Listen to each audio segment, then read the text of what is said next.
Actually ಇದೆ. ಭಾಳ ಇಷ್ಟ ಇದು. ಆ್ಯಕ್ಚುಲಿ ನಾನು ಬಂದೇ ಇರಲಿಲ್ಲ, ಬೆಂಗಳೂರಲ್ಲಿ ಇದ್ಕೊಂಡು ಇದು ಸೆಕೆಂಡ್ ಟೈಮ್ ಬಂದಿರೋದು ನಾನು. ತುಂಬ ಚೆನ್ನಾಗಿದೆ. ಏನು ಎಲ್ಲ ಒಳ್ಳೇದಾಗಲಿ ಅಂತ ಇನ್ನೇನು ಕೇಳೋಕ್ಕಾಗತ್ತೆ. ಇಲ್ಲ ಇಲ್ಲ, ಸೆಕೆಂಡ್ ಟೈಮೇ ಬಂದಿರೋದು ನಾನು ಇಲ್ಲಿಗೆ. Okay okay, thank you. Sir, ನಾವು ಕತ್ರಿಗುಪ್ಪೆಯಿಂದ ಬರ್ತಾ ಇದ್ದೀವಿ. ದೇವರ ಅಲಂಕಾರ ಎಲ್ಲ ತುಂಬ ಚೆನ್ನಾಗಿ ಮಾಡಿದ್ದಾರೆ. ಪ್ರತಿ ವರ್ಷದಂತೆ ಈ ವರ್ಷನೂ ದೇವರ ಅಲಂಕಾರ ಎಲ್ಲ ಚೆನ್ನಾಗಿ ಮಾಡಿದ್ದಾರೆ. ಜನನೂ ಹಾಗೆ ಬಂದಿದ್ದಾರೆ. ಯಾವಾಗಲೂ ಭಕ್ತಾದಿಗಳು ಹೇಗೆ ಬರಬೇಕು, ಯಾವಾಗಲೂ ಇರುತ್ತೆ ಇಲ್ಲಿ ಭಕ್ತಾದಿಗಳು. ಯಾವಾಗಲೂ ಭಕ್ತಿಯಿಂದ ಬಂದು ಇಲ್ಲಿ ದೇವಸ್ಥಾನದಲ್ಲಿ ಅದು ಗವಿಗಂಗಾಧರೇಶ್ವರ ದೇವಸ್ಥಾನದಲ್ಲಿ ಬಂದು ಅವರು ಪೂಜೆ ಮಾಡ್ತಾರೆ. ಸರ್, ರಾತ್ರಿ ಈಗಿನ ಜನ್ರೇಷನ್ನವ್ರಿಗೆ ಜಾಗರಣೆ ವಿಷಯ ಅನ್ನೋದೇ ಗೊತ್ತಿಲ್ದಂಗೆ ಆಗೋಗ್ಬಿಟ್ಟಿದೆ. ಎಲ್ಲಿ ಸರ್ ಜಾಗರಣೆ ಅನ್ನೋ ಕಾನ್ಸೆಪ್ಟೇ ಪಾಪ ಈಗಿನ ಮಕ್ಕಳಿಗೆ ನಾವು ಯಾರು ತಿಳಿಸ್ತಾನೂ ಇಲ್ಲ, ಅದಕ್ಕೆ ಅವಕಾಶವೂ ಇಲ್ಲ. ಹಂಗಾಗೋಗ್ಬಿಟ್ಟಿದೆ. ಜಾಗರಣೆ ಅನ್ನೋದು ಸ್ವಲ್ಪ ಈಗಿನ ಜನ್ರೇಷನ್ ಮಕ್ಕಳಿಗೆ ಇಲ್ಲ ಅಂತ ಅಂದ್ಕೊಳ್ತೀನಿ. ಸರ್, ಎಲ್ಲರೂ ಸರ್ವೇ ಜನ ಸುಖಿನೋ ಭವಂತು, ಎಲ್ಲರಿಗೂ ಒಳ್ಳೆಯದಾಗಲಿ. ಇಲ್ಲ ಇಲ್ಲ ಇರಲಿಲ್ಲ. ಶಿವರಾತ್ರಿ ಹಬ್ಬ ಪ್ರತಿ ವರ್ಷ ಬರ್ತಾ ಇರ್ತೀವಿ. ಏನಿಲ್ಲ, ಒಳ್ಳೆಯದೇ ಮಾಡ್ತಾರೆ, ಪರವಾಗಿಲ್ಲ. ಇದು ಒಂದು ಇತಿಹಾಸ ಇದೆ, ಅದಕ್ಕೆ ಹಳೆ ದೇವಸ್ಥಾನ. ಇಲ್ಲಿ ಬಂದರೆ ಒಳ್ಳೆಯದಾಗುತ್ತೆ. ಸೊ ಇಲ್ಲಿ ಯಾವಾಗ ಪ್ರತಿ ವರ್ಷ ಬರ್ತೀವಿ ನಾವು. ಸೊ ಈ ದೇವಸ್ಥಾನಕ್ಕೆ ಬಂದರೆ ನಮಗೊಂದು ಒಳ್ಳೇದಾಗುತ್ತೆ ಅಂತ ಒಂದು ನಂಬಿಕೆ ಇದೆ, ಅದಾಗ್ತಾನೂ ಇದೆ. ಹಾಗಾಗಿ ನಾವು ಪ್ರತಿ ವರ್ಷ ಬರ್ತೀವಿ. ಹಾಗೆ ಯಾವಾಗ ಆಗುತ್ತೋ ನಾವು ಆವಾಗೆಲ್ಲ ದೇವಸ್ಥಾನಕ್ಕೆ ಭೇಟಿ ಕೊಟ್ಟು ಸಂಕ್ರಾಂತಿ ಟೈಮಲ್ಲೂ ಬರ್ತೀವಿ. ಹೌದು ಹೌದು ಹೌದು.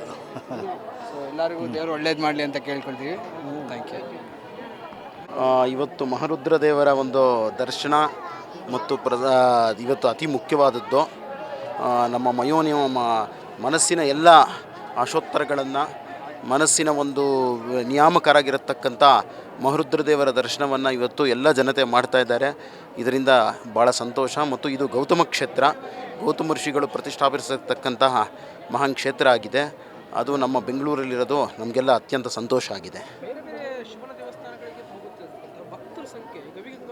ಇದು ಅತಿ ಪ್ರಾಚೀನವಾದದ್ದು ಮತ್ತು ಇದು ಗೌತಮ ಕ್ಷೇತ್ರ ಆಗಿರೋದ್ರಿಂದ ಜನ ಇಲ್ಲಿ ಬರ್ತಾರೆ. ಇದು ಮತ್ತು ಇನ್ನೊಂದು ವಿಶೇಷ ಅಂತಂದರೆ, ನಾವು ದೇವರು ಇದ್ದಾನೆ ಅನ್ನೋದಕ್ಕೆ ಜಗತ್ತಿಗೆ ಸಾಕ್ಷಿ ರೂಪವಾಗಿದೆ ಈ ದೇವಸ್ಥಾನ. ಯಾಕೆ ಅಂತಂದರೆ ನೋಡಿ, ಪ್ರತ್ಯಕ್ಷವಾಗಿ ವರ್ಷದ ಯಾವುದೇ ದಿನದಲ್ಲೂ ಕೂಡ ಸೂರ್ಯ ಸ್ಪರ್ಶ ಇಲ್ಲಿ ಆಗೋದಿಲ್ಲ. ಮಕರ ಸಂಕ್ರಾಂತಿ ದಿನ ಮಾತ್ರ ಬಂದು ಆ ರುದ್ರದೇವರ ಪಾದಕ್ಕೆ ನೇರವಾಗಿ ಅಲ್ಲದೇ ಇದ್ದರೂ ಕೂಡ ಆ ದಕ್ಷಿಣಾಯನ ಪುಣ್ಯಕಾಲದಿಂದ ಉತ್ತರಾಯಣಕ್ಕೆ ಬರುವಾಗ ಪಾದಸ್ಪರ್ಶ ಮಾಡಿ ಹೋಗುವಂಥದ್ದು. ಇದೆಲ್ಲ ಎಷ್ಟು ಸತ್ಯ. ಈಗಲೂ ಕೂಡ ದೇವರಿದ್ದಾನೆ, ಅಸ್ತಿತ್ವ ಇದೆ, ಸನಾತನ ಧರ್ಮ ಇದೆ, ಇದೆಲ್ಲ ಎಕ್ಸಿಸ್ಟೆನ್ಸ್ ಅಂತ ತೋರಿಸ್ಲಿಕ್ಕೆ ಇದು ಸಾಕ್ಷಿಯಾಗಿದೆ ಬೆಂಗಳೂರಲ್ಲಿ ಅಂತ ನಾವು ಬೆಂಗಳೂರು ನಿವಾಸಿಗಳು ಮತ್ತು ಕರ್ನಾಟಕದವರು ಎಲ್ಲ ಹೆಮ್ಮೆ ಪಡಬೇಕು ಅಂತ ನಾನು ಈ ವಿಚಾರದಲ್ಲಿ ಹೇಳ್ಬೋದು. ಶಿವರಾತ್ರಿ ಹಬ್ಬದ ಪ್ರಯುಕ್ತ ಗವಿಗಂಗಾಧರ ಸ್ವಾಮಿ ಶಿವನ ದೇವಾಲಯಕ್ಕೆ ಬಂದಿದ್ದೀವಿ. ಈ ದಿವಸ ಶಿವನ ಆರಾಧನೆ, ಜಾಗರಣೆ ಮಾಡೋದ್ರಿಂದ ನಮ್ಮ ಒಂದು ಕಾರ್ಯಗಳು, ಕೆಲಸಗಳಿಗೆ ಯಶಸ್ಸು ಸಿಗುತ್ತೆ ಅಂತೇಳಿ ನಂಬಿಕೆ ನಮ್ಮ ಹಿಂದೂ ಸಂಪ್ರದಾಯ ಪ್ರಕಾರ. ಮತ್ತು ಈ 140 ವರ್ಷದ ಮಹಾಕುಂಭಮೇಳ, ಈ 140 ವರ್ಷಕ್ಕೆ ಏನು ಬರ್ತಾಯಿದೆ ಅದು ಇವತ್ತಿಗೆ ಅಂತ್ಯ ಆಗ್ತಾಯಿದೆ.